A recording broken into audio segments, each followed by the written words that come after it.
Hello चलिए आई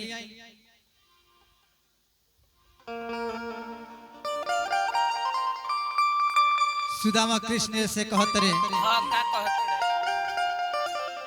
हे कृष्ण कुछ मांगत नहीं हाँ कुछ हमरा के दे दी कैसे कहते सुदामा हो कैसे हो कि धन्यवाद दोस्त हमारे कृष्ण कन्हैया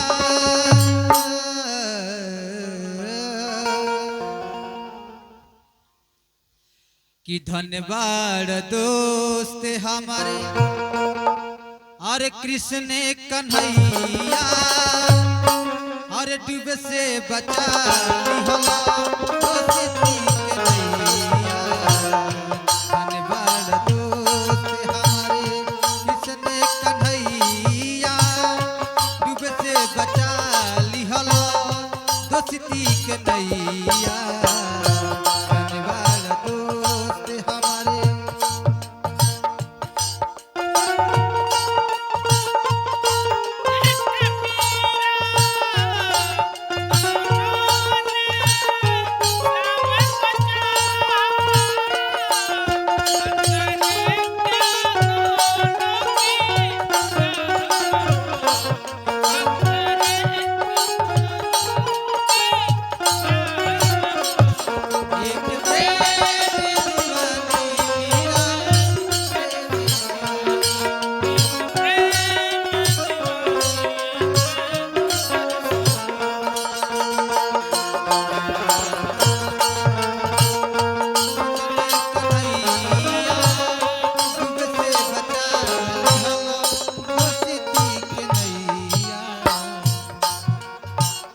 आगे का कहत रे का कहतड़ी मांगे के चाहनी बाकी कुछ नहीं मांगनी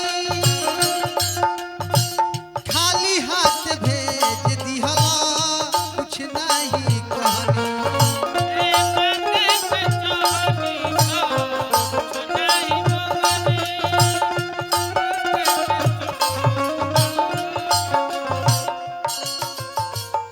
मांगे के चाहनी बाकी कुछ नहीं मांगनी खाली हाथे भेज दिहला हे कन्हैया लेकिन हम कुछ नहीं कहनी। रहिया में आवती रहे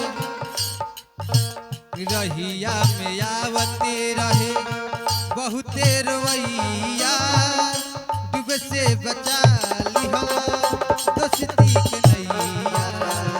धन्यवाद दोस्त हमारे कृष्ण कन्हैया डूब से बचा लिहला दोस्ती के नैया। धन्यवाद दोस्त हमारे कृष्ण कन्हैया डूब से बचा लिहला दोस्ती के नैया।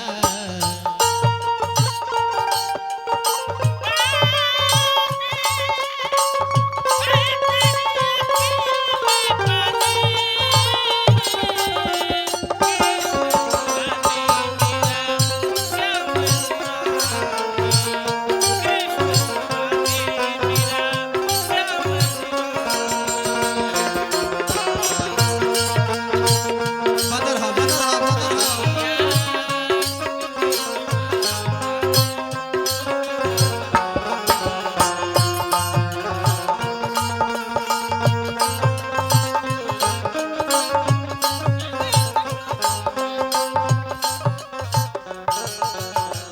जब सुदामा जी खीस के मारे जब रिटर्निंग घरे आवत तनी देखत तनी कि चमत्कार भइल बा का भइल बा बबुआ का भइल बा कहिल चमत्कार क्षण में महल बनवला नमवा भिखारी के कन्हैया मिटवला।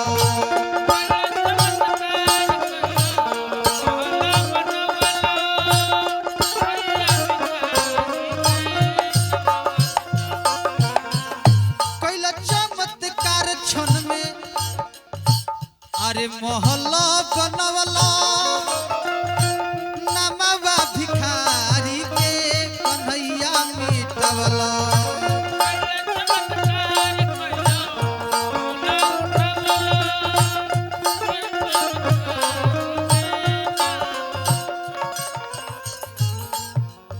का मन नाय घाला के तनो मन नाय